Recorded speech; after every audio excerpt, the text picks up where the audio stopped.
नमस्कार दोस्तों, स्वागत है आप सभी का MNGK GS पॉइंट में। दोस्तों, आज के इस वीडियो में हम करने वाले हैं सभी एग्जाम के लिए स्टैटिक जीके के टॉप इम्पोर्टेंट प्रश्न को दोस्तों आज के इस वीडियो में हम करेंगे। दोस्तों, इस वीडियो में जितने भी आपको प्रश्न मिलेंगे सभी वन लाइनर के रूप में मिलेंगे और साथ ही सभी प्रश्न एग्जाम में पूछे गए प्रश्न है, तो इन्हें आप याद कर लीजिए क्योंकि साथ ही सभी एग्जाम में स्टैटिक जीके के प्रश्न पूछे जाते हैं। तो चलिए दोस्तों, आज के इस स्टैटिक जीके के वीडियो को हम और आप मिलके शुरू करते हैं। देखिए दोस्तों, पहला प्रश्न है स्टैटिक जीके का।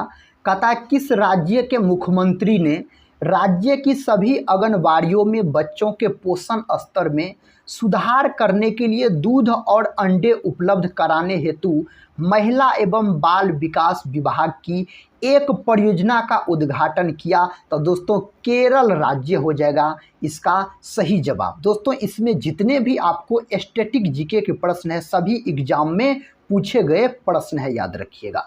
देखिए नेक्स्ट क्वेश्चन कहता है बैक स्टिक शब्द का प्रयोग या उपयोग कहता है किस खेल के क्रीड़ा में किया जाता है? तो दोस्तों, हॉकी खेल में किया जाता है इसका उपयोग। हॉकी दोस्तों यह अपना भारत देश का राष्ट्रीय खेल है। हॉकी का जादूगर अगर आपसे पूछा जाए तो मेजर ध्यानचंद बोलिएगा, और मेजर ध्यानचंद के जन्म दिवस को खेल दिवस के रूप में मनाया जाता है। और साथ ही खेल दिवस कब मनाया जाता है? तो 29 अगस्त के दिन मनाया जाता है खेल दिवस के रूप में।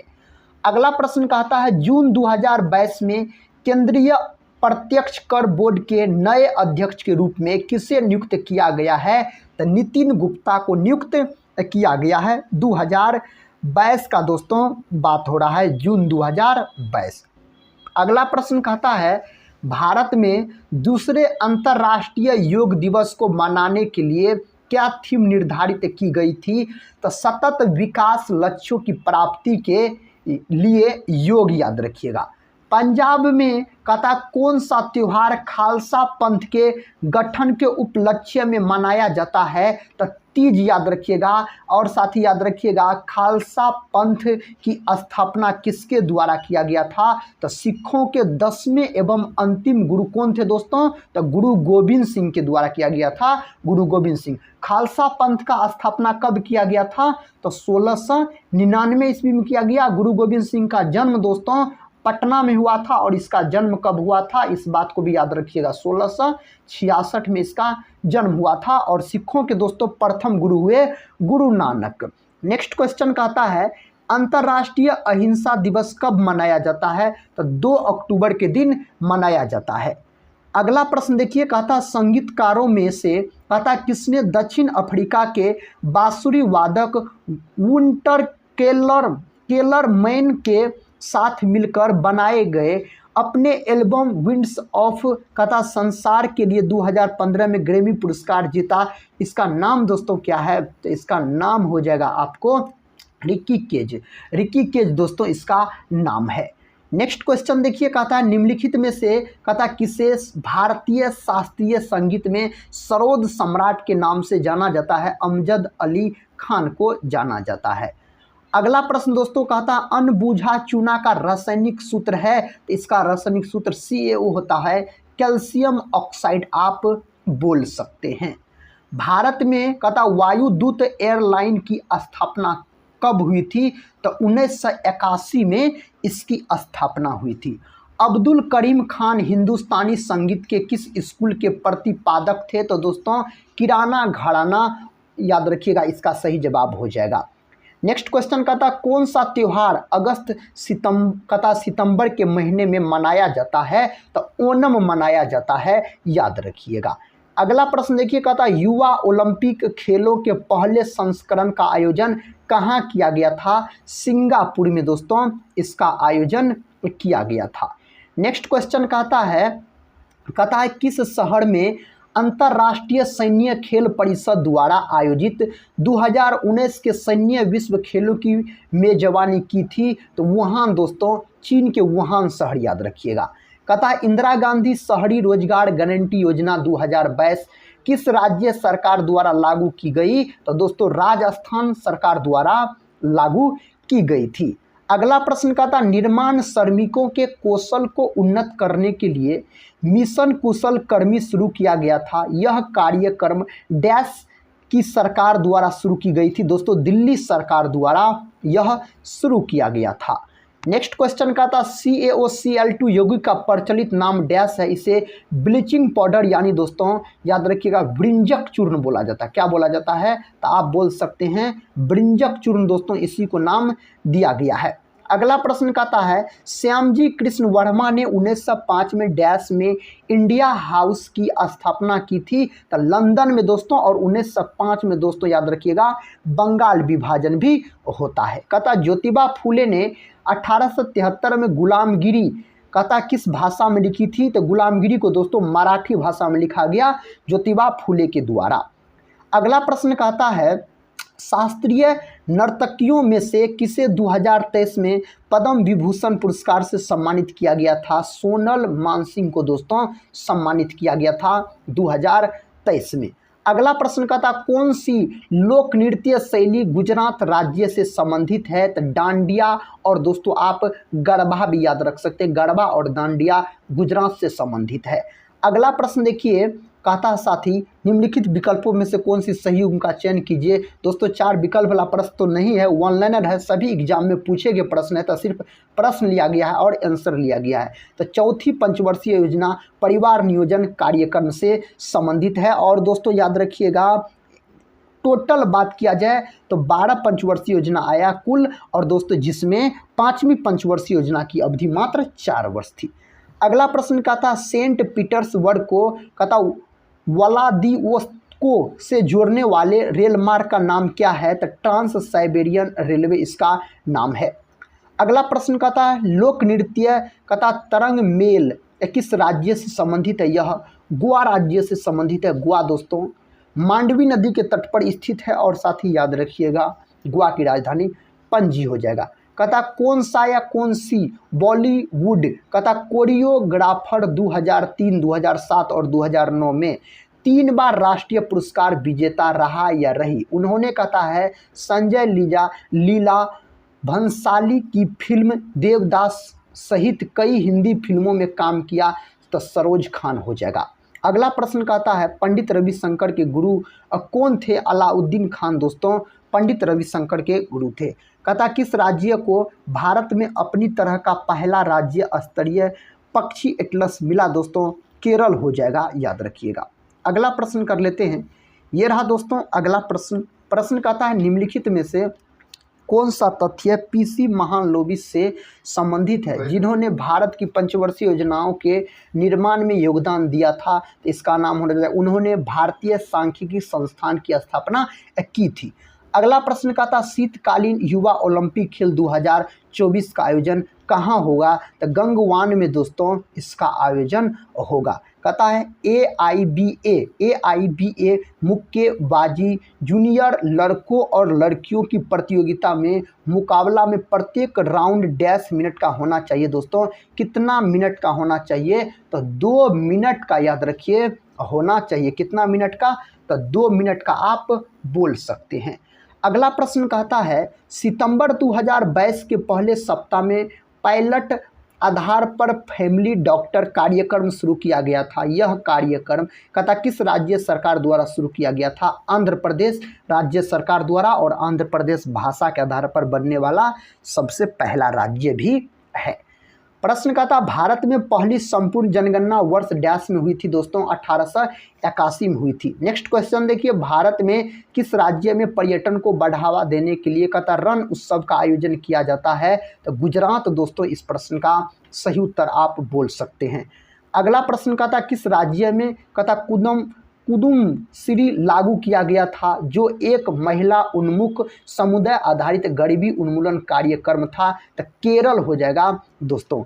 अगला प्रश्न का था मार्च 2022 में भारतीय प्रतिभूति और विनिमय बोर्ड के अगले अध्यक्ष के रूप में किसे नामित किया गया है? माधुरी पुरी बुचू को।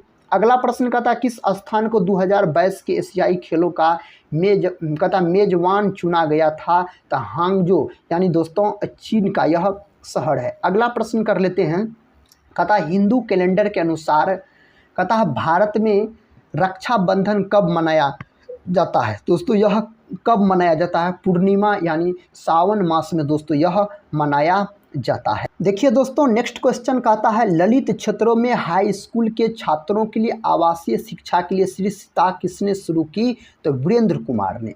कहता क्लोरोफॉर्म का सही रासायनिक सूत्र क्या है? CHCl3 हो जाएगा क्लोरोफॉर्म का सही सूत्र। अगला प्रश्न कहता है राष्ट्रमंडल खेल 2018 किस स्थान पर आयोजित किए गए थे? तो याद रखिएगा गोल्ड कोस्ट हो जाएगा। नेक्स्ट क्वेश्चन का था झारखंड में सरहुल पर्व किस ऋतु में मनाया जाता है? तो वसंत ऋतु में दोस्तों इसे मनाया जाता है। अरुणाचल प्रदेश की नृत्य शैली कौन सी है? तो बुइया दोस्तों अरुणाचल प्रदेश की नृत्य शैली है और अरुणाचल प्रदेश को पहले नेफा के नाम से जाना जाता था। और भारत का दोस्तों कौन सा राज्य है जहां सूर्योदय सबसे पहले होता है? तो अरुणाचल प्रदेश आप बोल सकते हैं। अगला प्रश्न का था 2011 की जनगणना के अनुसार भारत में पुरुष साक्षरता दर कितनी है? 82.14%। अंतर्राष्ट्रीय क्रिकेट में मानक क्रिकेट गेंद की औसत परिधि क्या है? तो आप बोल सकते हैं 8.81 इंच या 9 इंच बोल सकते हैं। अगला प्रश्न का था आत्मनिर्भरता के उद्देश्य को पहली बार कौन सी पंचवर्षीय योजना में शामिल किया गया था? दोस्तों तीसरी पंचवर्षीय योजना में शामिल किया गया था। वर्तमान में कहता ग्रैंड ट्रंक रोड भारत में कहां से कहां तक जाती है? अमृतसर से कलकत्ता तक जाती है। अगला प्रश्न कर लेते हैं, ये रहा दोस्तों अगला प्रश्न कहता कुचिपुड़ी शास्त्रीय नृत्य किस प्रकार के संगीत से संबंधित है? तो कर्नाटक संगीत से संबंधित। और कुचिपुड़ी दोस्तों यह याद रखिएगा आंध्र प्रदेश का साथी, कहाँ का? यह आंध्र प्रदेश का शास्त्रीय नृत्य है। कहता बिंबावती देवी किस भारतीय नृत्य शैली की प्रतिपादक है? मणिपुरी की याद रखिएगा। कहता है योजना वाहिनी का उद्देश्य माध्यमिक और उच्चतर माध्यमिक विद्यालय जाने वाली लड़कियों को मुफ्त और सुरक्षित कहता सैनिटरी पैड तक 100% पहुंच प्रदान करना है। कहता यह योजना किस राज्य सरकार द्वारा शुरू की गई है? सिक्किम राज्य सरकार द्वारा यह शुरू की गई है। अगला प्रश्न देखिए, प्रश्न का था आयुष मंत्रालय भारत सरकार द्वारा 2022 के अंतर्राष्ट्रीय योग दिवस की 100 दिवसीय उल्टी गिनती को चिन्हित करने के लिए कौन सा कार्यक्रम आयोजित किया गया था? योग महोत्सव आप बोल सकते हैं। कौन दोस्तों? तो योग महोत्सव हो जाएगा इस प्रश्न का सही जवाब। नेक्स्ट क्वेश्चन का था भारत में नियमित रूप से प्रत्येक डैश वर्ष बाद जनगणना होती है? तो 10 वर्ष बाद। कहता है मैहर दरबार किस राज्य में है जहां बाबा अलाउद्दीन खान संगीतकार थे? दोस्तों मध्य प्रदेश में है मैहर दरबार, याद रखिएगा। अगला प्रश्न का था 2022 में ऑस्ट्रेलियन ओपन किस महीने में आयोजित किया गया था? तो जनवरी में किया गया था। महाराष्ट्र कारागार विभाग ने राज्य भर की जेलों में सजा काट रहे कैदियों के लिए एक ऋण योजना शुरू की। इस ऋण योजना का शीर्षक डैश है? तो जीवभाला दोस्तों इसका शीर्षक हो जाएगा। अगला प्रश्न कर लेते हैं, कहता अग्रणी नृत्य शिक्षाविद और एक प्रमुख मोहिनी अट्टम प्रतिपादक के रूप में कौन जाने जाते हैं या जानी जाती है? डॉक्टर कनक रेवे हो जाएगा। और मोहिनी अट्टम यह दोस्तों केरल राज्य से संबंधित है। कहता टेबल टेनिस में एक सर्द पर लगातार कितने लेट्स की अनुमति होती है? तो याद रखिए असीमित। अगला प्रश्न कहता किस त्योहार को विजय उत्सव के नाम से जाना जाता है? हम्पी महोत्सव को जाना जाता है। कहता है तिब्बती नववर्ष के रूप में मनाया जाता है। लोसर दोस्तों इस रूप में मनाया जाता है। Trans Siberian railway system dash महासागर के तट पर स्थित कहता है व्लादिवोस्तोक तक जाता है? दोस्तों इसका सही जवाब प्रशांत हो जाएगा, व्लादिवोस्तोक तक जाता है। नेक्स्ट क्वेश्चन कहता है किस भारतीय शास्त्रीय नृत्य रूप में पात्रों को प्रतीक के रूप में प्रस्तुत करने के लिए उनके चेहरे पर विभिन्न रंगों का उपयोग किया जाता है? तो कथकली हो जाएगा। और साथ ही कथकली याद रखिएगा। कथकली दोस्तों उत्तरी भारत से संबंधित है। कथकली दोस्तों अगर पूछा जाए तो याद रखिएगा। साथ ही कथक अगर दोस्तों पूछा जाए उत्तरी भारत याद रखिएगा यानी उत्तर प्रदेश। और दोस्तों अगर कथकली का बात किया जाए तो केरल बोलिएगा। नेक्स्ट क्वेश्चन का था सितंबर 2022 में national centre of good governance जिसको NCCGG बोला जाता है के महानिदेशक के रूप में किसे नियुक्त किया गया है? तो भरत लाल को नियुक्त किया गया है। अगला प्रश्न कहता है 2011 की जनगणना के अनुसार भारत का सबसे कम जनसंख्या वाला राज्य है दोस्तों सिक्किम है। भारत में कौन सी सड़क परियोजना वर्ष 1943 से 1963 के बीच सड़क विकास कार्यक्रम का पहला प्रयास थी? तो नागपुर सड़क योजना हो जाएगा। अगला प्रश्न का था शेर ए गुल फरोसा उत्सव कहाँ आयोजित किया जाता है? दिल्ली में दोस्तों यह आयोजित किया जाता है। अगला प्रश्न देखिए कहता है रोशन कुमारी किस भारतीय शास्त्रीय नृत्य शैली की प्रतिपादक है? तो कथक हो जाएगा। 2012 में बिरजू महाराज को कहता है किस पुरस्कार से सम्मानित किया गया था? राष्ट्रीय फिल्म पुरस्कार से दोस्तों सम्मानित किया गया था। अगला प्रश्न दोस्तों और इस स्टैटिक जीके का अंतिम प्रश्न है कहता कौन सा पशु सुंदरवन डेल्टा में पाया जाता है? तो रॉयल बंगाल टाइगर दोस्तों पाया जाता है इसमें। दोस्तों आज के इस वीडियो में हम टोटल 68 स्टैटिक जीके के वन लाइनर प्रश्न को आपको कवर करवाए। सभी प्रश्न दोस्तों एग्जाम में पूछे गए प्रश्न थे। तो दोस्तों आज के इस वीडियो को यहीं पर समाप्त करते हैं। साथ ही आज का यह स्टैटिक जीके का क्लास आपको कैसा लगा आप लोग कमेंट बॉक्स में ज़रूर बताइएगा। दोस्तों मिलते हैं नेक्स्ट वीडियो में, तब तक के लिए जय हिंद जय भारत।